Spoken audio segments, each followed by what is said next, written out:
1956 में अमेरिका में एक बहरी जहाज तेल लेकर जा रहा था। ये जहाज अचानक अपने रूट से हटा, समुंदर में मौजूद एक चट्टान से टकराया और पाश हो गया।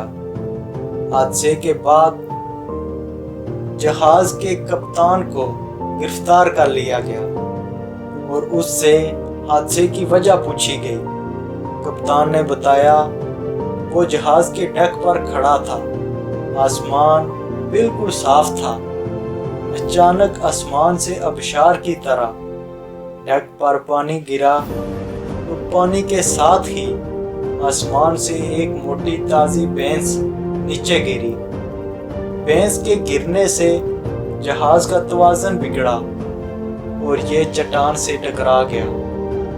ये एक अजीब किस्म की स्टोरी या जवाब था और कोई भी शख्स इस स्टोरी पर यकीन करने के लिए तैयार नहीं था। आप भी इस पर यकीन नहीं करेंगे, क्योंकि अगर आसमान बिल्कुल साफ हो, आसमान से अचानक आबशार की तरह पानी गिरे और ज़रा देर के बाद एक धमाके के साथ आसमान से एक भैंस नीचे गिर जाए, तो उस पर कौन यकीन करेगा। कप्तान की बात पर भी किसी ने यकीन नहीं किया था। ऑयल कंपनी ने उसको मुलज़म करार देकर पुलिस के हवाले कर दिया और पुलिस ने उसे कैद कर दिया और आखिर में नफ्सियात दानों ने भी उसे पागल और झूठा करार देकर पागलखाने में दाखिल करा दिया। ये वहाँ 25 साल तक कैद रहा और इस दौरान ये हकीकतन पागल हो गया। ये इस कहानी का एक पहलू था और इस पहलू को देखने, सुनने और पढ़ने वाले उस कप्तान को पागल ही समझेंगे। अब आप इस कहानी का दूसरा एंगल मुलाहिजा कीजिए।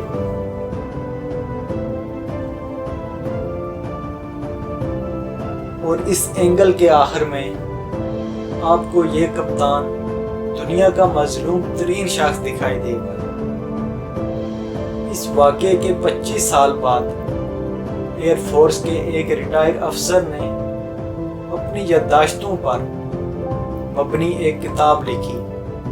उस किताब में उसने इंकशाफ किया 1956 में एक पहाड़ी जंगल में आग लग गई थी और उसे आग बुझाने का टास्क दिया गया था। उसने एक जहाज के साथ पानी का एक बहुत बड़ा टैंक बांधा और उस टैंक को झील में डुबोकर बढ़ता, जंगल के ऊपर जाता और पानी आग पर गिरा देता और टैंक भरने के लिए दोबारा झील पर चला जाता।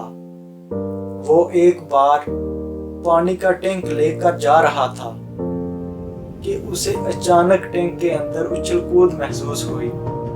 उसे महसूस हुआ टैंक के अंदर कोई जिंदा चीज चली गई है और अगर उसने टैंक नीचे ना गिराया तो उस चीज की उछल कूद से उसका जहाज गिर जाएगा। उसने फौरन टैंक खोल दिया। टैंक से पानी की आबशार से नीचे गिरी और उसके साथ ही मोटी ताज़ी भैंस भी नीचे की तरफ गिर गई। ये पानी और भैंस नीचे बहरी जहाज के डेक पर गिर गई। आप इस कहानी के इस पहलू को पहले एंगल से जोड़कर देखिए, आपको सारा सिनेरियो तब्दील होता हुआ दिखाई देगा। लिहाजा याद रखिए, आप जब तक दूसरे फरीक का मौक़िफ़ ना सुन लें, उस वक्त तक आप किसी शख्स की कहानी, किसी शख्स की दलीलों पर यकीन नहीं करेंगे, क्योंकि जब मुल्ज़म और मुद्दई का मौक़िफ़ सामने नहीं आता, उस वक्त तक सूरत हाल वाज़िया नहीं होती। हक़ाइक़ क्या होते हैं? हक़ाइक़ कहानी की तरह होते हैं और आप जब तक किसी कहानी का दूसरा पहलू या उसका दूसरा एंगल नहीं देख लेते, उस वक्त तक वो स्टोरी मुकम्मल नहीं होती, उस वक्त तक हकीकत आपके सामने नहीं आती। लिहाजा जिंदगी में जब भी कभी आप ऐसी सूरत हाल का शिकार हों, आप हमेशा दोनों फरीकैन को सुनने के बाद फैसला करें।